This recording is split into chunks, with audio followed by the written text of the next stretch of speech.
Hello and welcome to another quick tutorial from Premier EPOS. Today I'm going to discuss to you how to add different columns to your printouts or emails for your replenishment manager system. So what I mean by that is, go to Administrator, we'll go to Stock, Replenish Stock, and as you can see there are all my orders. So if I go to Print Order and Print Selected Order, give us a quick preview here. So there we have it. This is also the same thing that actually gets sent to suppliers as well via email. So you've got code, quantity, name of item, barcode, cost, checked or problem. So for example, we might not want to have that whatsoever. We might want to change that, maybe put the unit quantities in there as well as the case quantities, or change some of the actual headers so they make a bit more sense to some of your suppliers. So how to do that? What we'll do is we'll close that now, close that.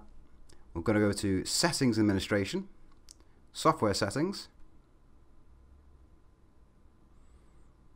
I'm going to go to Basic Store Settings.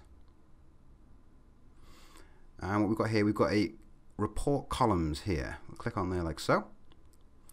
Go for the drop down here. And for this particular one, we're going to go for this one, Replenishment Order. So we'll click on that. And as you can see, there are all the columns that are there. And there's the actual headers. So for example, let's get rid of these two. So problem item case. So what we'll do is we'll delete that. Yep. I'll get rid of that one. Yep. And say we wanted to change the case quantity to actually indicate case quantity. So if we then click on that one and click on update, it'll then say, bring up the list here. So yeah, we still want it to be case quantity, accept. But we want to change it. So let's actually put case, and don't forget we are using columns and we are restricted to A4 size. So let's go for that. Actually for the width, we'll keep it at 60. And there you go. So you've not got case quantity there now. So if I wanted to add another one now, we can go click on add. And let's go for unit quantity, for example. We'll accept that in. And then we'll literally call that unit quantity.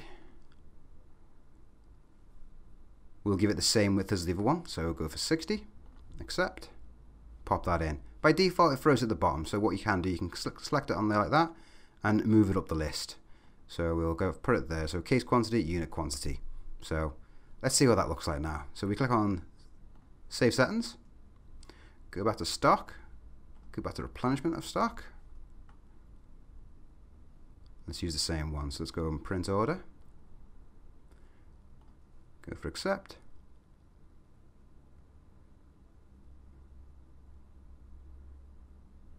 And as you can see, we've now got code, case quantity, unit quantity, name of the item, barcode and cost.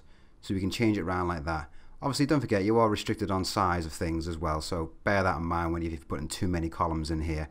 But feel free to have a play around, get the right ratio just for you, and there you have it. You've got your own little customized little report there for you for any of your suppliers or internal use as well.